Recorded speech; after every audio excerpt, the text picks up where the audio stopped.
The downturn in the retail sector was one of the biggest drags on job growth. In March, 24,000 jobs were lost in an industry that had seen job growth average 32,000 per month for the past 6 months.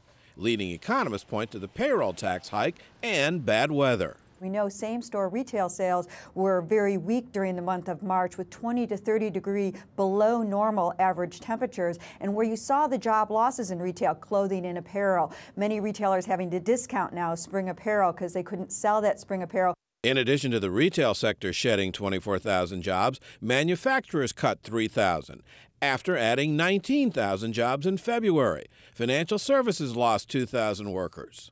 The unemployment rate went down to 7.6%, but that's because at least 500,000 people simply gave up looking for work.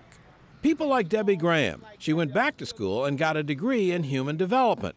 But 1 year later, she's not landed full-time employment. Just lots of frustrating job interviews. I call it a waiting game because you go on interviews and you wait for them to call you. No call. The Postal Service was the biggest government job cutter, losing some 12,000 employees. Economists say we're just beginning to see the impact of the sequester, those across-the-board federal budget cuts.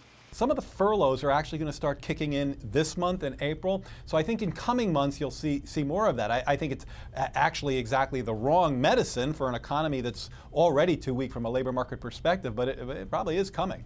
Even those with jobs are watching their spending. That's because wage growth in the last 12 months is less than inflation, another potential drag on consumer spending, and an economic recovery still moving at a snail's pace. For Nightly Business Report, I'm Hampton Pearson in Washington.